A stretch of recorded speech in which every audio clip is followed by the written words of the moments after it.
Good afternoon, everyone. My name is Alexander Loya, and myself, Alexi, Bianca, and Vanessa will be presenting you Norman Rockwell, an artist that changed many art forms in his own ways, and more specifically, how his artwork, The Four Freedoms, had influenced America. And just to give you a little bit of background information on his life and his art style. So let's dive right into it.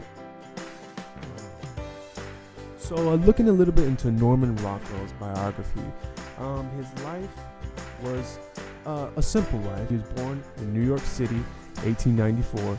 He's always wanted to be an artist, even at the age of 14, and this is when he first enrolled into art classes at the New York School of Art, formerly known as the Chase School of Art. 2 years later, he would leave in 1910 and study at the National Academy of Design. At a very young age, Rockwell was finding success. His first time making money was when he first produced 4 Christmas cards before his 16th birthday. At age 21, Rockwell's family moved into New Rochelle, New York, a community whose residents included such famous illustrators such as J.C. and Frank Leon Decker.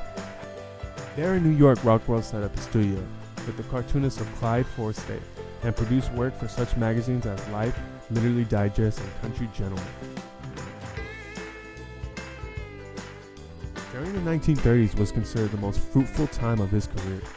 During this time, he married Mary Barstow, a school teacher, and the couple had 3 sons, Jarvis, Thomas, and Peter. The family would later move to Arlington, Vermont, and in 1939, Rockwell's work began to reflect small-town America life, especially in 1943 during World War II. Inspired by President Franklin D. Roosevelt's address to Congress, Rockwell painted the Four Freedoms painting, which we would later get a little bit more into detail. In 1959, his wife would die. He would later remarry in 1961 to a school teacher by the name of Molly Punderson. In 1973, Rockwell established a trust to preserve his artistic legacy by placing his works in the custodianship of the Old Conner House Stockbridge Historical Society, later to become the Norman Rockwell Museum at Stockbridge. In 1977, Rockwell received the nation's highest civilian honor, the Presidential Medal of Freedom.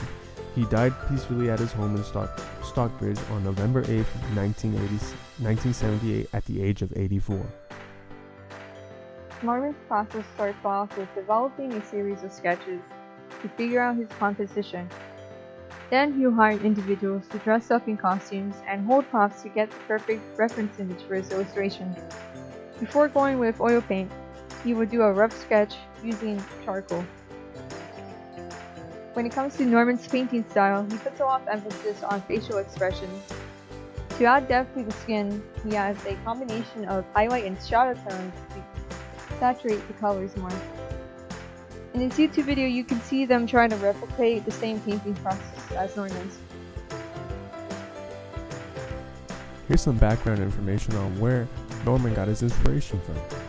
He spent many summers with his family on the ranch that inspired a lot of his paintings. During his younger years, his maternal grandfather was known for producing meticulous paintings of portraits and animals that may have played a role in inspiring him to create similar artwork like his grandfather.